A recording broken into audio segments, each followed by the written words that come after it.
Good morning class. Shri Deepchand Chaudhary Mahavidyalaya से मैं आज आपके सामने बीए फर्स्ट सेमेस्टर में आज हमारा टॉपिक है सीखने को प्रभावित करने वाले कारण। ठीक है, तो जैसा कि हम देख रहे हैं कि देखो, आप जब हम सीखने की कोशिश करते हैं, है ना, जब भी कोई चीज़ सीखते हैं, यानी सीखते क्यों हैं?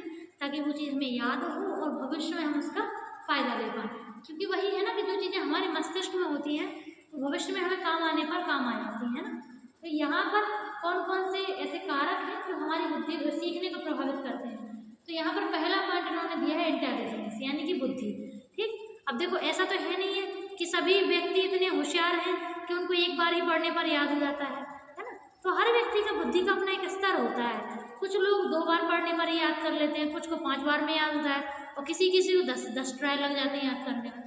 तो वो उनके सेल्स की वर्किंग पर डिपेंड करता है।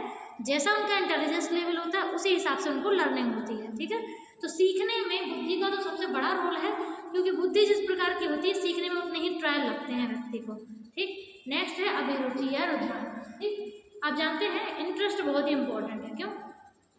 जैसे जो भी पर्सन है, अगर उसका किसी भी मटेरियल को सीखने में इंटरेस्ट है ही नहीं, उसको वो मटेरियल पसंद नहीं, जैसे मान के चलिए साइंस का बच्चा है, अगर उसको आप आर्ट मटेरियल दे दो लर्न करने के लिए, समझने के लिए, तो उसको आर्ट बहुत ही ज़्यादा मतलब उसको नहीं अच्छा लगेगा, है ना।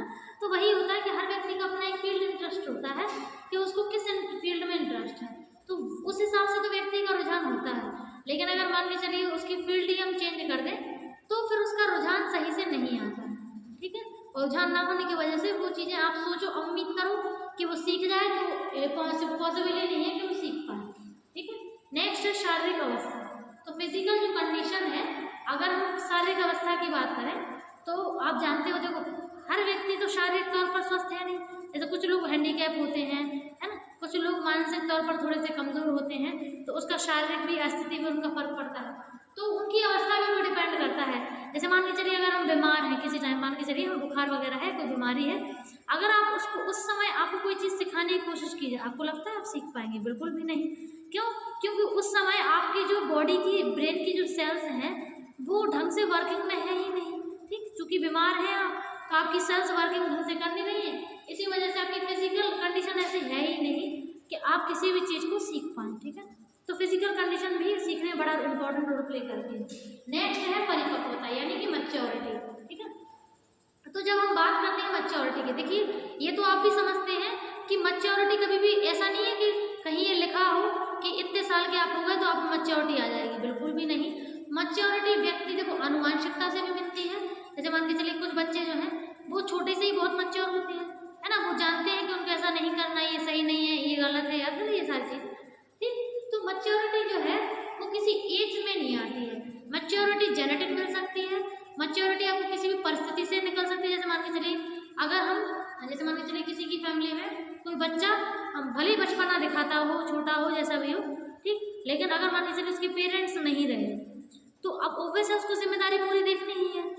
तो अब आप उस पर स्थिति में देखिए कि व्यक्ति को भले ही वो जितना इमेच्योर पहले क्यों ना हो, लेकिन अब उसको मैच्योरिटी दिखानी ही पड़ती है। दिखाने के मतलब मैच्योर हो जाता है, मतलब हर चीज़ उसको समझ में आने लगती है कि उसको ऐसा करना है कि नहीं, क्या कैसे करना है, सब कुछ उसकी अंडरस्टैंडिंग बैठ जाती है। तो मैच्योरिटी जो है वो किसी भी उम्र के अकॉर्डिंग नहीं होती, मैच्योरिटी व्यक्ति की पर्सनालिटी पर डिपेंड करती है। ठीक है, तो पर्सनालिटी जेनेटिक भी हो सकती है, सिचुएशन बेस्ड भी हो सकती है। ठीक है, और कभी कभी लर्निंग से भी आ जाता है कि मान के चलिए हाँ भैया लोग सिखा रहे हैं तो सीखने से वो समझ गए हैं कि नहीं, वो मैच्योरिटी ज़रूरी है, सारी चीज़ें, तो व्यक्तित्व में उनकी मैच्योरिटी आ सकती है। ठीक, तो ये हो गया। अगला है मोटिवेशन, यानी कि प्रेरणा। आप तो जानते हैं कोई भी काम करने के लिए सबसे ज़्यादा अगर किसी चीज़ की ज़रूरत होती है तो प्रेरणा होती है। तो कहते हैं ना, जैसे अगर आपको कोई चीज़ छोड़नी है या किसी चीज़ की आदत डालनी है, वो डिसाइड कौन करता है? आप खुद। यानी कि आप खुद डिसाइड कर रहे हैं। अगर आप कोई चीज़ छोड़ नहीं पा रहे हैं, इसका मतलब वो चीज़ आपको इतना मोटिवेट नहीं कर रही है कि आप उसे छोड़ पाएँ। और अगर आप किसी चीज़ की आदत नहीं लगा रहे, यानी कि वो चीज़ आपको मोटिवेट नहीं कर रही है। तो मोटिवेशन बहुत ज़्यादा इम्पोर्टेंट है। अगर मैं ये कहूँ कि सारे पॉइंट में सबसे ज़्यादा इम्पोर्टेंट मोटिवेशन है, तो ये गलत नहीं होगा कहना। ठीक है, क्योंकि वही बात है ना कि जैसे आपको मान के चलो आपका कोई एग्ज़ाम लगा है, आप उस टाइम के लिए पढ़ रहे हैं, तो उस टाइम के लिए मोटिवेशन अलग से आएगा। मान के चलिए अगर अपन बिना उसके ही पढ़ते रहते तो वो मोटिवेशन अलग होता है, लेकिन मोटिवेशन है ये भी काफ़ी है। एक नेक्स्ट है हमारा सीखने की विधि। आप तो जानते हैं हर व्यक्ति अपने अपने तरीके से सीखता है। कुछ लोग अलग तरीके से सीखना पसंद करते हैं, कुछ लोग अलग तरीके से। तो हर व्यक्ति का तरीका जरूर अलग होता है, लेकिन कि हर व्यक्ति अपने नोट से खुद ही पढ़ सकता है, दूसरा व्यक्ति अगर उसके नोट से पढ़ने की सोचे हो ही नहीं सकता, पॉसिबल ही नहीं है। क्यों नहीं है पॉसिबल?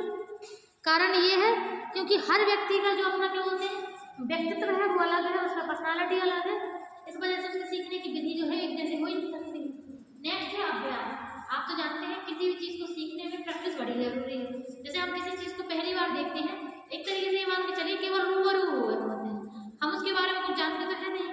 नेक्स्ट टाइम जब हम देखते हैं तो ऐसा लगता है कि आप थोड़ा हम इनके बारे में जानते हैं, तीसरी बार में ऐसा लगता है थोड़ा और जानते हैं, चौथी पांचवी बार में ऐसा देखते देखते ऐसा हो जाता है कि हम ये समझ जाते हैं, हमें यूँ लगने लगता है कि हाँ अब हमें इनकी प्रैक्टिस हो रही है। यानी कि जब हम कोई चीज़ बार बार लगातार अच्छे से देखते जाते हैं, अच्छे से देख रहे हैं, तो कहीं ना कहीं वो हमारी प्रैक्टिस में आ जाती है, फिर उसके लिए हमें उतना एफर्ट देने की जरूरत नहीं पड़ती है ना, ये होता है। तो अभ्यास से सीखने को बहुत सीख सकते हैं, लेकिन अगर वही अभ्यास ना हो, अगर हम अभ्यास सही से ना कर रहे हो तो फिर चीज़ें भूलना भी शुरू हो जाती है, तो सीखना भी बंद हो सकता है, भूलना भी शुरू हो सकता है। नेक्स्ट विषय के शुरू देखो मटेरियल के नेचर पे भी डिपेंड करता है। मान के चलिए आपको किसी तरह के मटेरियल को पढ़ने की आदत है और आपके सामने दूसरे प्रकार का रहा है, तो अब आपको सोच लो कि कैसे आप उस पर एडजस्टमेंट करोगे, ठीक है। तो ये बहुत ही मुश्किल है कि आप नेचर जो है मटेरियल का अगर आपको सही नहीं लग रहा है तो आप उस नेचर से पढ़ ही नहीं पाओगे, ठीक है। नेक्स्ट है और लास्ट है विश्राम, यानी कि रेस्ट टाइम। यानी कि आप तो जानते हैं जैसे आपको कुछ भी सीखना है, अगर आपके शरीर और दिमाग बहुत थका हुआ है, आप ये सोच रहे हैं उस समय कि आप तो याद कर लेंगे, आपको याद हो जाएगा, आप सीख लेंगे, तो इम्पॉसिबल है। क्यों? क्योंकि काम तो सेल्स को ही करना है, ठीक है, आपकी ब्रेन की सेल्स को ही काम करना है। अब अगर ब्रेन की सेल्स एक्टिव है ही नहीं, वो थकान में है, वो रेस्ट चाहती है, तो आप उनसे कितना भी कोशिश करें आपको लर्न नहीं होगी, ठीक है। तो विश्राम बड़ा ज़रूरी है सीखने के लिए। कोई भी डाउट हो तो पूछ सकते हैं। Thank you.